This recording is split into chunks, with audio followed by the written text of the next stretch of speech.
Go ahead. Hello, everyone. We have a wonderful show today, another show filled with great music. We have Will Crewdson with us, who has performed for quite some time with everyone from Adamant, his own band, Scant Regard, and it's music that's energizing, electric, it's got diverse sounds. I highly recommend it to anybody that wants, you know, energy and positive vibes in their car, or to get them to work out. For me, it's getting me running up hills. So everyone, I'm honored and excited that we were able to get Will Crewdson here on Movie Reviews and More. Hello. Thanks. Hi, Hi, Will. great Welcome. to be here. Thank Hey, you. Will, start off to say Yeah. you'd like to be locked down, where you are, and what have you been working on? And I love your hair. Your hair is looking good at night. Oh, thanks. Yeah, well, you still got to do your hair, even if there's no gigs, you know, you have to make an effort. But yeah, no, I've been doing a lot of recording. Just that's all I can do at the moment, because I had a whole tour. There was supposed to be a tour with Adamant in the US that was going to be in April, and that's now been put back to next April. So that's the next gigs I've got, is that far ahead, you know. So yeah, so the only thing I can do is to be creative, is just record at home, and just hope that maybe the clubs will start opening around here and I'll be able to do some gigs around here until I go off on tour again. Yeah. Well, when I was looking at all your videos and music, you are the essential British rocker to me. Every time I hear songs on the radio, you know, you don't see the visual, but you are that guy, and your sounds are amazing. And, you know, one of my favorite songs is Warren Zevon's Werewolf of London, and you've ruined that for me, because now I only want to hear you do it. And I saw a video of you doing it. I think it was at Halloween, so you know I'll always have that vision of you performing. Yeah, well, hopefully I did it a bit differently enough, you know, because Warren Zevon's my favorite lyricist, I think. So I just, to be able to sing his words is just amazing. Yeah. No, it's I know that, you know, when you make a tape or do music, have the original, and then I recommend people put Will's version on, because it's good. Oh. It's really good. Oh, thanks a lot. Yeah, great. I'm glad you enjoyed it. I I have like a doing question. covers. Yeah. I have a question for you, since Brian brought up the lockdown. So what is kind of the situation for, you know, because I'm here in the United States, Sherry's in Canada. What is the situation with you guys in London as far as your quarantine and all that, and how are you dealing with it? I think it's pretty much the same as the US from what I've heard. There was a period where it was pretty locked down, and it was kind of, you know, zombie apocalypse in the streets, you know, barely anyone around, no traffic, which is great because I'm in the center of London pretty much, and the air just became really clear, and so that was really nice. But now, if I walked out now and I didn't know there was a pandemic, I wouldn't know, you know, because it's just, apart from the masks, obviously, you know, which 1 in 10 people seem to be wearing. Yeah, so I would say it's pretty much, I mean, I was actually in LA in March just when it hit, so I kind of got a bit of a flavor of what it was like in America, and then I came back here, and it was just completely locked down when I got back here. I managed to get back without getting stranded. So yeah. Well, I think, you know, it was this invisible virus that we see, but the moment that your Prime Minister, Boris Johnson, got it, I thought, wow, this is real. You know, if, you know, it'll hit everybody at every demographic. So I don't know if the mood in London changed at that point, or if it was already on its, you know, dissension down of locking down after that. I think so. Yeah, I think that was a bit of a wake-up call. But then again, he was getting a bit kind of distant anyway, and kind of, I mean, definitely we needed more communication from him. But then when he went to hospital, it was like, oh, okay, so he's going to be out of action. But it didn't really seem like there was much action going on anyway. But I won't get too political about it. No. Yeah. But yeah, hopefully the numbers in London are stable or declining. I hope, you know, that, you know, I know they talk about a second wave, which I hope is not true. But I just, you know, I'd love to be able to see you perform live, because, you know, that's one of the negatives, is we don't get to see people like you. Yeah, I know. I really miss it, you know, because it's what I do. That's you know, that's what I've been doing for the last few decades, really. Yeah. So. But Will, your band, your Scant Regard, is there any chance? My favorite song is "The Model." that is a James Bond song if there ever was one. And I don't know if Brian has any connections to the James Bond franchise, but that is a James Bond song, I think. Oh, okay, the model. Yeah, that's another cover. Actually, that's a Kraftwerk song originally. So it's not actually my tune. But yeah, I mean, maybe a remake of a Kraftwerk song could be the next James Bond theme. That'd be quite radical. Yeah, no, but you have to do it. It's good. Oh, cool. Thanks. So I mean, I love all that twangy guitar, you know, and I suppose that's what reminds you of James Bond, you know, because it always had that sort of sound. Yeah, and the drumming with it was good. You know, it goes the dun dun dun dun. Yeah. Oh, okay. Yeah. That's all. It's all electronic, really. It's all like I kind of do it all on my own, and then when I go out and play live, you've probably seen I just do it one man band. Oh. Yeah. Okay. Terry, are you going to say something? Oh, I just was wondering, you know, and I always like to ask, you know, musicians this on who when they were growing up, like who they tried to model themselves out to, or who they inspired them, where they get their ideas from. Well, it's weird because I've always played the guitar, but I was actually into a lot of electronic stuff as I was growing up, stuff like Depeche Mode and Cabaret Voltaire, a lot of industrial stuff as well. But I've always played the guitar and I've always enjoyed playing it, but that's almost like a bigger influence on me. So that's what I try and do with Scant Regard. I try and meld it with electronica and do my stupid guitar solos over it, you know. Oh, they're not. Spoil it. They're genius. They're memorable. Is there a particular guitar that works best for doing your electrical melding?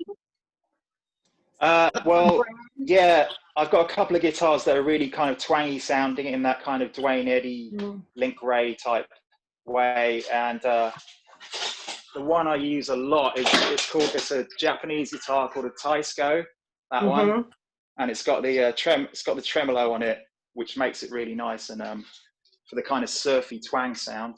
So yeah, I use these Taiscos a lot with a lot of things I do, but with my solo stuff I do pretty much. Well, you know what's interesting is I've been listening, I would say probably the last 4.5 weeks, I've been listening to a lot of UK bands. Especially 80s stuff. I don't know why. I was thinking of Howard Johnson, you know, His Love got to do it at, you know, New Order, Blue Monday, and then I was New Order. No, yeah, I was listening. I don't know why I've been listening to it, but all of a sudden, those songs are still relevant till this day. There's just something about those 80s sounds. I mean, Terry, you were rocking out to 80s rock bands. I was more into the UK. Well, I was a mod. I'm gonna date myself. I was like into the mod scene again in high school. So I had a boyfriend with a moped. And I was all into, you know, the Specials and that whole scene. So I've always liked all kinds of different kind of music. So but the 80s was my favorite era. And yeah, the music is timeless. I don't know. It's just it is one of my favorite decades of music. I think because a lot of people were discovering new ways to record at that point. So it was quite an experimental period of music. And people like New Order were definitely experimenting. You mentioned Blue Monday. When they discovered keyboards and sequencers and stuff, it just completely changed the sound of music. Yeah. So yeah, I think that's what it was really.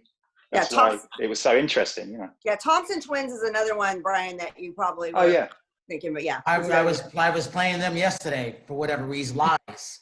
I still love that song. Well, the reason, why I bring that up, because I was a disc jockey experiencing with a lot of that stuff when I was at Power 106 in Los Angeles, and then I saw Chicago House to come in. I'm like, oh, this is the end of a lot of stuff right here. But the UK, England, you know, even parts of Germany, they were kicking ass with stuff that was coming over. And I'm like, this is that sound. That sound is still strong to this day. When you were playing and certain bands coming up, what really were in the piggyback off, what really was influencing you? Because you mentioned Kraftwerk. I think of Kraftwerk in the late 80s when Deborah Harry kind of brought it in, and it was up in the clubs of New York. That's kind of what I was thinking of Kraftwerk too. Yeah, well, Kraftwerk were really influential kind of I mean, they're around since the 70s, but in the early 80s, a lot of hip hop artists started rapping over Kraftwerk songs. You know, there's I think there's a band called, I think it's Africa Bambaataa. One of his famous songs is just basically a Kraftwerk track, you know, that they sampled. Well, I don't even know they sampled. They probably just rapped over it and scratched over it. So yeah, that was it. That it's weird the way it kind of went into that area of music, that kind of urban area from Germany, you know, because Kraftwerk are German. But that's the beauty of music, really, the way it can cross over and create new flavors by mixing up with other stuff, you know. Yeah. Who's your favorite band to do a cover of? And is there one that you're working on right now? Yeah, I am actually, because I'm doing a new album. I've started doing a cover of Just Can't Get Enough, Depeche Mode, but I've done it very differently, and I'm intending to, I haven't actually finished it yet. I'm intending to really warp it and make it, because it's a very happy song, so I'm just trying to find a way to make it a bit darker. Oh. And, I haven't told anyone I'm doing that yet, so that's the first. But I was actually going to play it live, but now there's no gigs. I'm just going to have to record it and put it out, I guess. Is it impossible for you to do a little strum now? A little strum of what? Of that song? Yeah. That'd be awesome. I'm not plugged in. That's the only thing. I mean, the thing is, because I was going to do the riff in a kind of twangy way, so I was going to.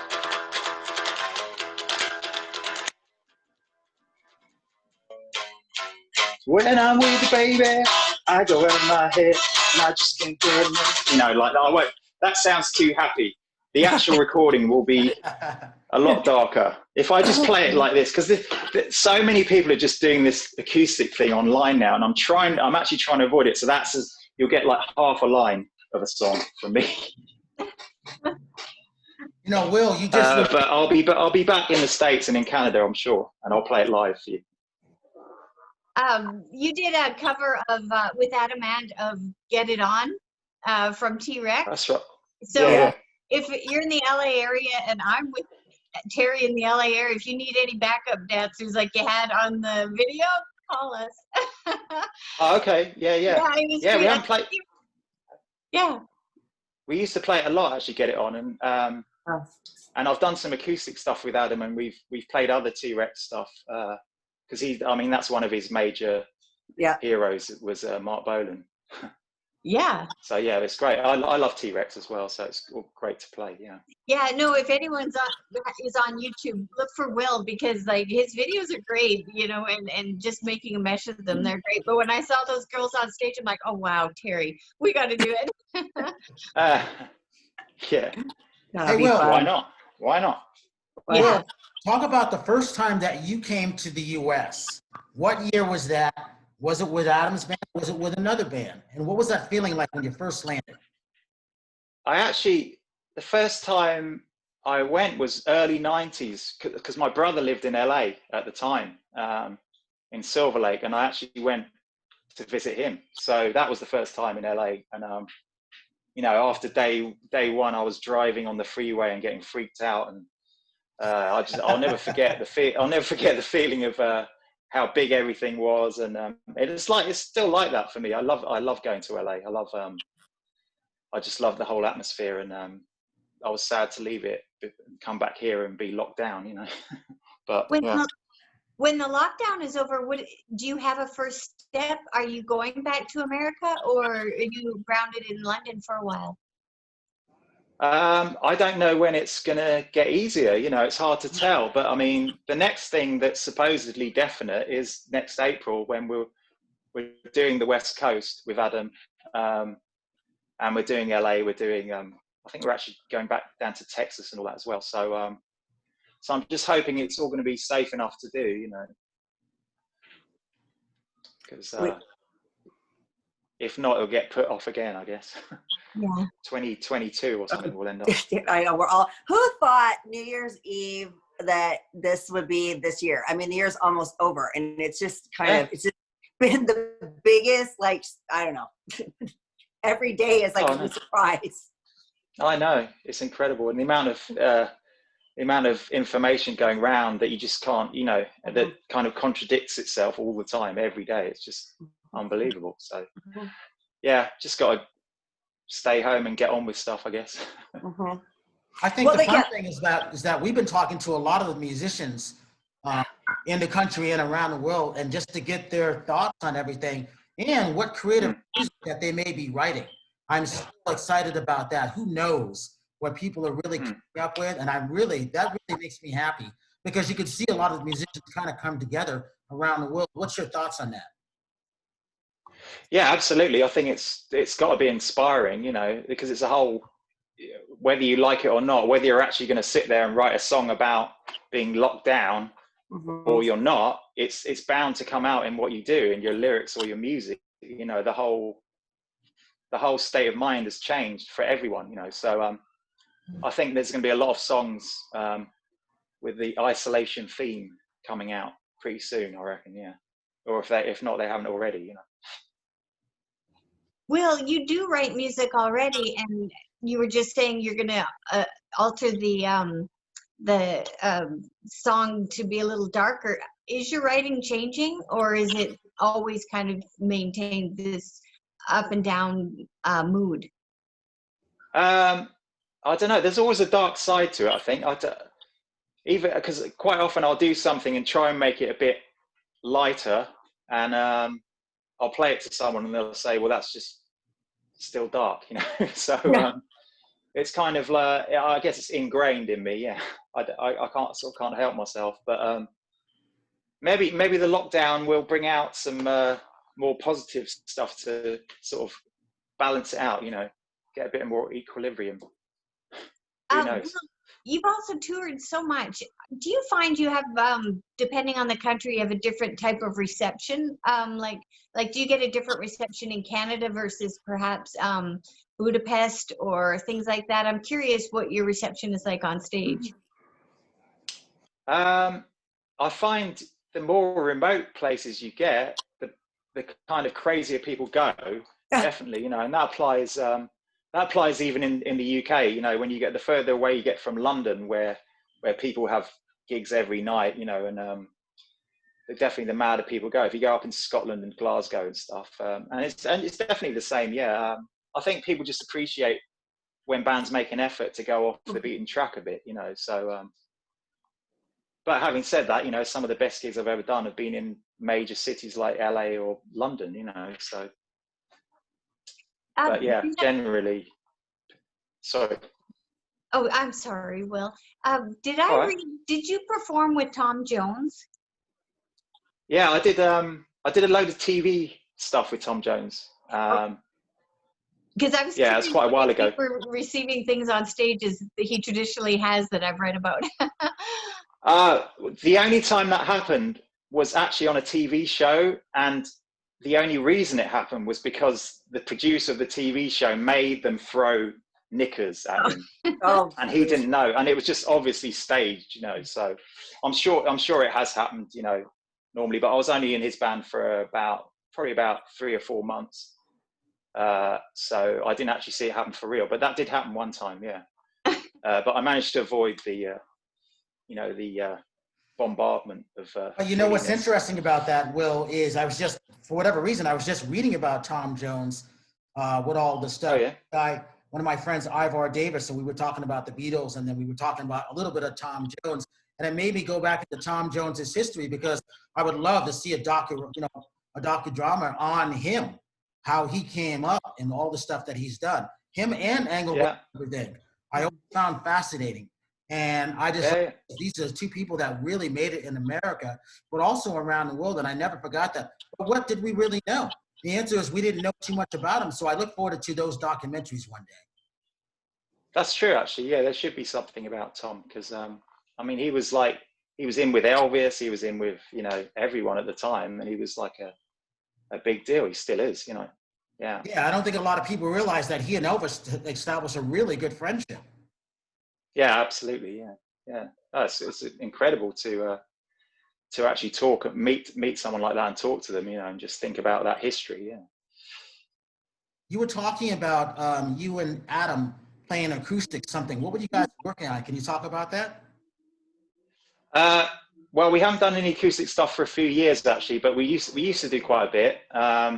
We actually did. I think the last time we did that was Record Store Day, and I actually played 3 gigs with him in one day. We played in Portobello in London, and then we went in Soho, played there, and then we did like a full gig in the evening. So, but that was good. Yeah, we did a few covers, and we did some of his early stuff as well, some of his early punk stuff.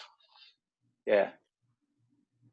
Will, when you're performing, do you prefer a more intimate setting in London pubs, things like that, or would you prefer to be on a larger stage?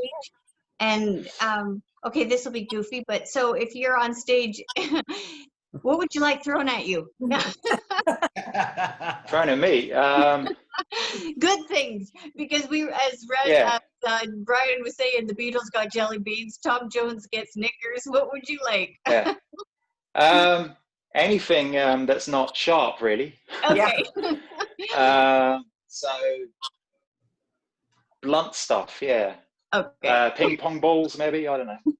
No, we'll come up with something and start trend. You could throw them back at the ping pong balls. Exactly. Yeah, that'd be a good idea. Yeah, I could like kick them, or maybe get a straw or something and blow them back. Yeah.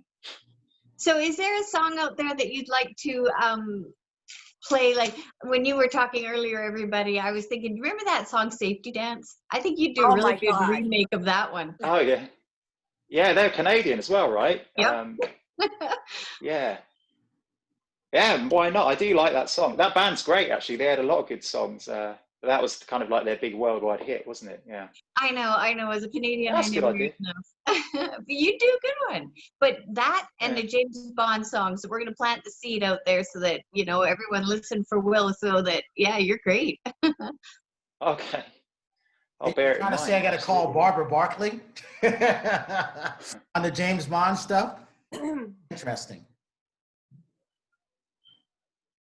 Hey, Will, it'll be interesting to see what happens, because I don't think we can have small little venues enclosed like that. If you think of like the Whiskey or the Viper Room and stuff like that, I don't see them lasting.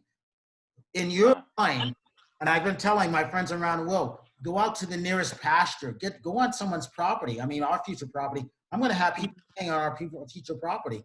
Go out there and play, and energize. Bring a small little camera, do a Facebook or YouTube live or Twitch live or something like that. Give the music to people because they need something. A lot of people that are, depressed. A lot of people have anxiety, but music and movies are the two things that always uplift people, right? That's true. Yeah. No, it's good that a lot of people are doing that, and that's a lot of people. They can't help themselves, they have to get out there. They have to get in front of an audience, and if doing it on the internet is the only way, then that's so be it. That's going to have to be the way to do it. Well, your music in Scant Regard, like I said, my favorite song is The Model, and it's a really great song. If when you set your snooze button on, put that song on, it will wake you up and get you out of bed. And that is a song that will energize people and take that, I think, negative mood and dark cloud that we're all experiencing. It really is. It's a good song. I wish we could play it right now, but I think there's a YouTube thing you're not. Right now. Copyright. Yeah.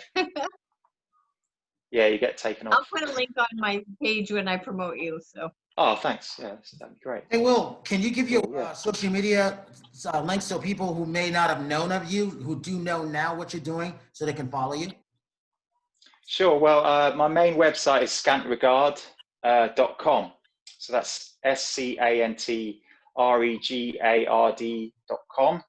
And I'm on Instagram under Scant Regard, and I'm on Facebook under Scant Regard as well. So yeah, just find me there. I have another band called She Made Me Do It as well. We just put an EP out. So that's ongoing as well. We just had a new video as well, a kind of animated video that we did, which is going great. And that's under shemmdi.com. So that's my other band. Terry, you have something? We got about 5 minutes. No, I was going to say earlier, we were talking about the concerts. I'm really missing music. I'm a big concert goer. So I'm, hoping at least we can have, outdoor venues again. I mean, hopefully, Brian, I mean, do you think that more like kind of places like Irvine Meadows is gone, but you know, that kind of venue or the outdoors or Hollywood Bowl? I mean, again, I don't see Troubadour and Whiskey in those places making, which is sad. You know that St. Rock and Hermosa Beach, which was one of my favorite place to go, which actually the English Beat plays there all the time. They just closed down. They're gone, and I'm really sad. Oh, right. Yeah, that's really sad. Yeah, I know. There's I mean, hopefully other places will start up, you know, if it does become possible to do it again, you know, but yeah, maybe outdoors. I guess that's the good thing about California, though. At least there's a lot of outdoor venues. Over here, it's a bit, you know, we only have that in the summer, you know, and that's kind of big festivals and stuff. But yeah, it's sad. Yeah, I mean, I don't know if you've heard of St. Rock, but it's in it's a great place in Hermosa Beach, little venue. I mean, we had great bands. Example, English Beat played there all the time. And it was, I think, oh gosh, what was that other band? What was that rocker band that I was thinking of that we interviewed? Red Carpet, Brian. Anyway, I can't think of it. Huh? Whitesnake? Whitesnake. Yes. I mean, there were bands like that would play there. And it was just an intimate place, but it's so sad that they're gone. I'm heartbroken. Anyway. Yeah. No, there's nothing like a little sweaty club, you know, yeah. I think that is my favorite thing to do, is to play, because the people are right there, you know, you get all the energy rather than playing a big venue. Is a very different experience. Yeah. Well, when you're not writing music or making music, what do you like to do just in your spare time? Do you have an outlet to release anything? No, it really was just doing gigs, and it's weird because that's kind of why I started doing stuff solo, was to be able to play gigs in between the other stuff I do with other people. And now that's gone. But and kind of when I don't have a gig for a couple of weeks, normally I get very itchy and very kind of like, oh, I need an outlet. But it's weird because I've kind of got used to this now. It's I guess your brain kind of lets you rest in, you know, it's a rest period. Yeah, it just tells you to rest, and you don't. I haven't been getting as itchy to do it as I would do normally, so it's kind of weird. Well, I also see you writing soundtracks. If I don't think you've done one yet, right? Have you? No, I mean that was the other point of doing this solo stuff, was a lot of it when I originally did it was very instrumental. It still is really. So I always thought it might cross over into the soundtrack territory. I've done the odd sort of short film, and I've done a few sort of little jingles for people for radio shows, but yeah, I'm always looking for stuff. I work with a director called Tom DiCillo. I don't know if you know. Yeah. There was a film. Do you know Tom DiCillo? Yeah, he did. Johnny Suede was the first film he did, which is the first film Brad Pitt was in. Living in Oblivion was a big film he did. I just did a track with him actually the other week. So he's got. I see you doing soundtracks, believe it or not. Not this year. I'd love to. You doing that? So if I were you, I'd go that focus, because your sound is just right there. Especially a lot of independent film, you'd be perfect for it. Oh, I'd love to. Yeah, I love. I really think quite often the music makes a film. You know, if you take the music away from certain films, they're just not. They'll just lose their whole appeal. You know. So yeah, I'm really into that.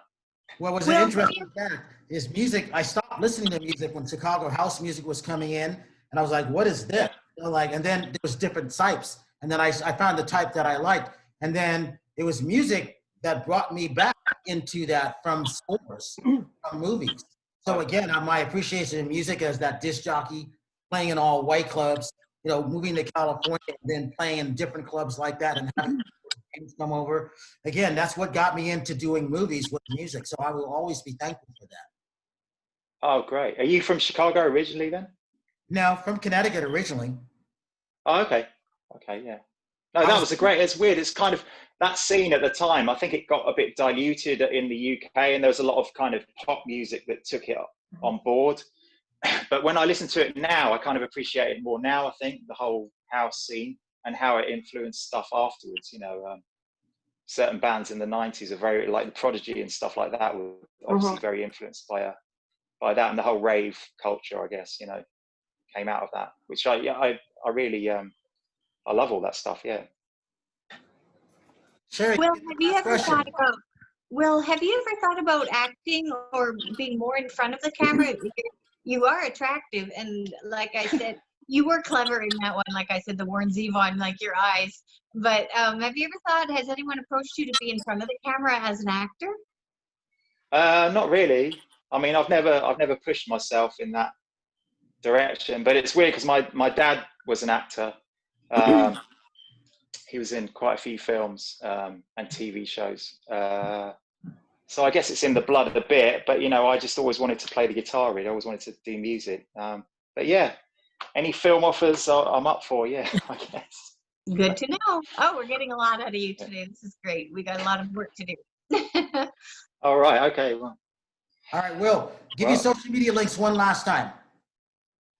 Yeah, so it's scantregard.com is the main one. And that is Scant Regard on Facebook, Scant Regard on Twitter, Scant Regard on Instagram. And not TikTok, because that's getting taken away, isn't it? No, actually, Apparently. it's not. It's gonna be. It's not? Okay. Well, maybe I'll get one then. I've been trying to build up my social media up on there because I kind of like to do comedy, but it's gonna either be purchased probably by Google. So it's gonna be purchased by an American company in the next 45 days. That's kind of the word on the street. So. Oh, interesting. Okay. All right. Well, I'll get a TikTok as well. Promote your music on there. It's actually a good platform because right now the algorithm is a good time to bring followers on there. Not that you need to worry about that, but it's I think it's going to blow up pretty after this is purchased. So Terry, okay. Terry, what is your TikTok, Terry? So everyone. Oh, my TikTok is my social media is Terry Marie Nonstop on all platforms. So I've got comedy and fitness on there. So I've got a mixture. All right.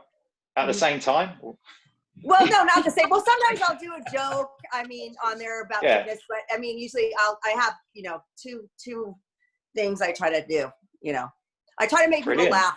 You know, fitness can get boring. So that's great. Yeah, no, that's a really good idea. Yeah. Hey, Will, the answer to your question is yes. At the same time. Yeah. Okay. Good. I'm a goofball, so I don't know. I just try to make people laugh, and I try to inspire people. So that's kind of my deal. Put Will's music behind you, Terry, on your next video. I will. I'll do one today, and I'll put some music. I'll do a workout. Oh, cool. Yeah. Nelson. Okay. Social media links. Sherry Nelson, Facebook, so Instagram, Twitter, XOXO, Sherry XO. So for Sherry Nelson, Terry Marie, Will Crewdson, I'm Brian Sebastian. This is Movie Reviews and More. Will, I want to thank you for coming on because it's later in your evening in the UK. Thank you so much. You still look good, by the way. We have to say that. And if Sherry and Terry like the way you look, that's a good thing also. With British guys. Sherry and I are matching today. Exactly. Thank you. With that, thanks a lot. It's really cool. And then Will, thanks for having me. We'll be paying attention to when everything opens up because we definitely come see you whenever you have, okay? Oh, great. Yeah. Yeah, you'll have to come down. I play in LA quite a lot. So, yeah, I do solo stuff. So, yeah. Terry and Sherry will be there. Yeah, definitely. Cool. And I'll be in the back laughing at them. Oh, jeez. Okay. All right, everyone. Thank you, Hey, Will. if you see someone without a smile, please give them one of yours because the world needs it. Right, Will? That makes sense. Yeah. But then no one's going to see it under the mask, are they? Yeah. You have to use your eyes now. I'm like, okay, I gotta yeah, exactly. my Yeah. eyeballs. Yeah. Smiley eyes. All right. Thank you, everyone. We will see you next week.